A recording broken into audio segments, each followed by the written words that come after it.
Éric Heyer, bonjour. Bonjour. Merci de nous recevoir dans vos locaux. Première question, après une croissance rattrapage de plus 7% du PIB en 2021, la France devrait connaître une croissance moindre en 2022. Bon, la Banque de France tape sur plus 2,6%, l'INSEE plus 2,5%. Quelle est votre appréciation de cette estimation ? Et à l'aune surtout des résultats réalisés par nos principaux partenaires commerciaux. Bon alors, 2022, c'est quand même un peu en trompe-l'œil, c'est-à-dire que globalement, ce qu'il faut avoir en tête, c'est qu'il faut se replacer un an auparavant, enfin fin 2021. On anticipait pour 2022 plus de 4% de croissance. C'était ce qui était prévu par le gouvernement et à peu près tout le monde traitait cette prévision de pessimiste, en tout cas de prudente. Donc on était plus sur 4,2, 4,3. Donc vraiment, le 2,5, 2,6, on doit le lire par rapport, on devait normalement faire plus de 4% de croissance. Et donc qu'est-ce qui s'est passé en fait 2022? Si on ne le regarde pas en moyenne annuelle comme vous venez de le faire, mais en glissement, c'est-à-dire fin d'année, il n'y a quasiment pas de croissance, 0,4, 0,5, ça va dépendre du quatrième trimestre que l'on ne connaît pas. Donc ça veut dire l'arrêt de la croissance. 2022, c'est ça, en fait, c'est zéro croissance, plus que 2,5, 2,6. Alors comment on peut l'expliquer? Il y avait effectivement le rattrapage, et puis fin 2021, début 2022, il faut se souvenir, c'est le retour d'Omicron, et donc Omicron, petit choc tout de même sur l'offre de travail, beaucoup d'absence, donc ça a mis un petit coup d'arrêt, et puis la stratégie zéro Covid en Chine qui a fermé un peu l'économie chinoise, et le coup de grâce, la guerre en Ukraine, avec une crise énergétique. Donc c'est en fait 3 nouveaux chocs qui viennent amplifier des phénomènes d'inflation et donc une politique monétaire qui d'un coup se durcit et des taux d'intérêt qui augmentent. Donc tout ça explique vraiment une année 2022 qui en soi a été une très mauvaise année. Il ne faut pas regarder le 2,5, 2,6. 2,5, 2,6, finalement, on peut penser que c'est une bonne année. En fait, ça a été une année de quasiment stagnation.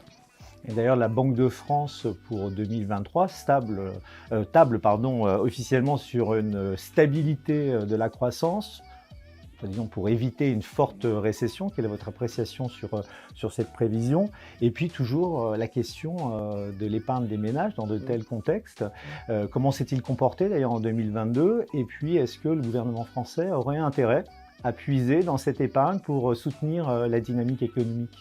Alors, si on part de l'épargne d'abord, en 2022, on s'est arrêté, souvenez-vous, en 2021, avec il y a l'épargne des ménages, et à cette épargne des ménages, il y a une surépargne qui est apparue, et cette surépargne, en fin 2021, elle était de 166 milliards, et on espérait qu'en 2022, une partie retourne dans la consommation.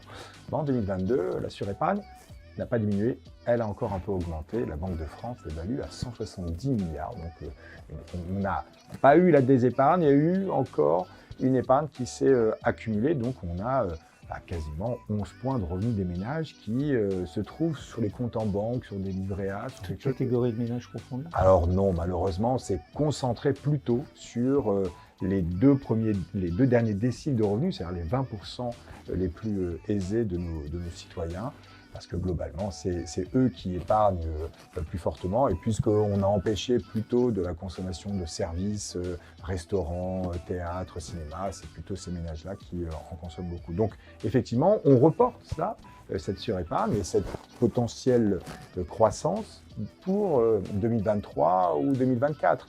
Alors, c'est quand même un enjeu, parce que vous voyez, il y a de l'inflation aujourd'hui, et donc vraiment, quand vous avez l'inflation, vous perdez en pouvoir d'achat. Et donc, quand vous perdez en pouvoir d'achat, votre consommation s'effondre. Il est possible que cette surépargne n'aide pas en fait à un rebond de la consommation, mais à un maintien. Et donc, on n'est pas finalement une chute trop violente de la consommation, parce qu'un certain nombre de ménages vont maintenir leur consommation en allant puiser dans cette surépargne. Donc, je pense que ça, il faut l'avoir en tête, parce que ça va être un sacré amortisseur de ce choc inflationniste. Une partie de l'inflation va renier cette surépargne, mais du coup maintenir en volume une consommation relativement stable. C'est ce qu'il y a à peu près dans les prévisions des uns et des autres. Donc, mais avec cela, vous voyez, donc on va avoir un phénomène vraiment miroir de 2022 en 2023. C'est-à-dire que je vous ai dit 2022, 2,5, 2,6, c'est pas si mal, nous aussi nous sommes à 2,6, vous voyez, mais en fait on a fait 0 en glissement. 2023, ça va être l'inverse. Quand on va raisonner en moyenne, ça fait quelque chose qui est proche de 0.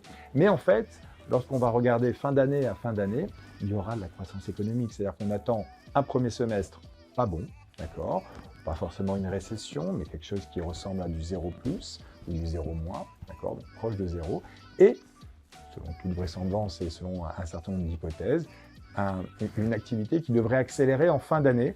Donc ça ne se verra pas sur la moyenne annuelle, mais en gros 2023, c'est tout de même, et ce sera une meilleure année en termes d'activité, parce que c'est normalement une inflation qui commence à ralentir, c'est des chocs qui se lèvent, les chocs de 2022, c'est-à-dire la guerre en Ukraine, le choc a eu lieu et on considère qu'il n'y aura pas de tension supplémentaire. La Covid commence petit à petit à disparaître, la Chine réouvre. Tout ça fait que globalement, on va revenir pas sur une économie à la normale, mais globalement, problème d'approvisionnement, ça devrait être terminé fin 2023. Et la crise énergétique, plus de problèmes d'approvisionnement en énergie, et donc globalement des prix qui, on va le voir, mais globalement le pic serait au premier semestre.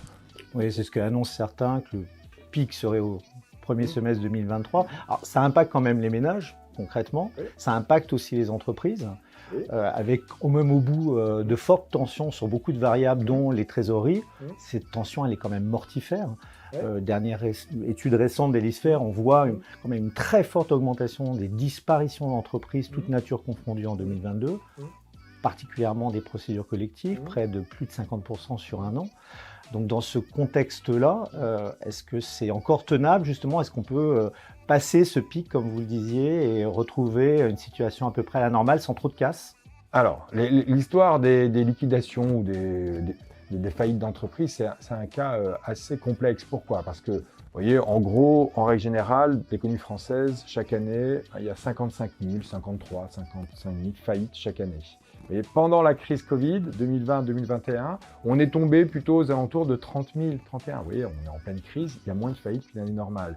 Là, en fin d'année 2022, ça repart, mais on se situe aux alentours de 43 000. Donc 43 000, on est encore en dessous d'une année de faillite normale. Vous voyez, donc il y a cette idée, d'accord, d'entreprises zombies, c'est-à-dire des entreprises qui auraient dû faire faillite et qui ont été maintenues en vie de façon un peu artificielle grâce à des PGE, grâce à des aides comme l'activité partielle, etc. Et le jour où vous commencez à devoir rembourser ces prêts garantis, si en plus vous avez des problèmes énergétiques, c'est là où les faillites arrivent. Mais oui, imaginons que ce soit des faillites d'entreprises zombies.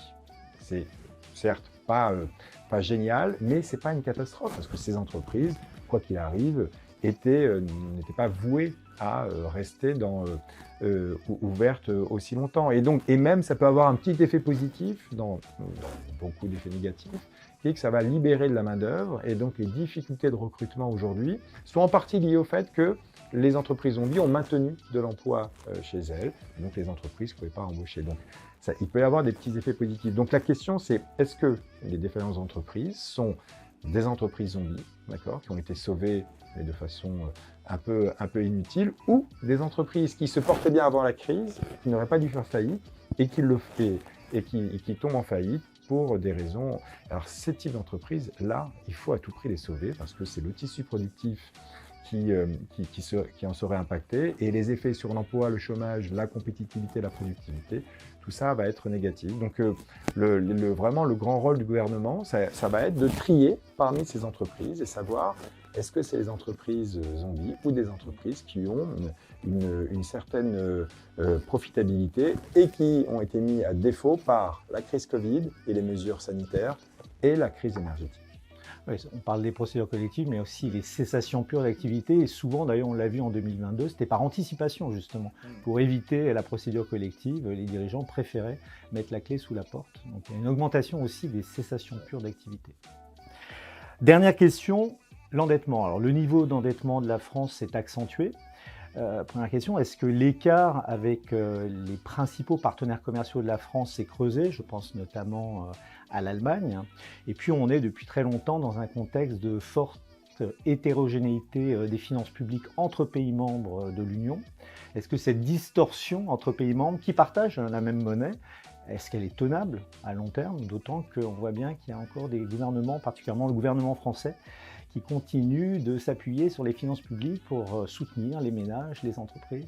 Alors, normalement, l'hétérogénéité, lorsqu'on partage une monnaie unique, elle n'est pas bonne, cette hétérogénéité. Mais qu'elle soit sur les finances publiques, sur la croissance, sur l'inflation. Aujourd'hui, il y a une hétérogénéité énorme entre la France, admettons, qui a le taux d'inflation le plus bas, d'accord, et, admettons, des pays baltes qui ont eu, comme la Lituanie, des taux d'inflation gigantesques. Mais après, même, on regarde les Pays-Bas, ils ont une inflation qui est 5-6 points au-dessus de la note. Donc, et puisque ça se cumule, aujourd'hui, en termes de niveau de prix, il y a un écart qui devient trop important pour que ça soit aussi viable en monnaie unique. Donc, on voit que l'hétérogénéité, elle est un peu partout. Alors, si vous me questionnez sur les finances publiques, on peut effectivement se dire que c'est pas tenable. Donc, c'est pour ça qu'on a mis des règles budgétaires et on doit tous, normalement, converger vers zéro déficit et vers un endettement qui serait plus proche de 60. Donc, il y a du chemin.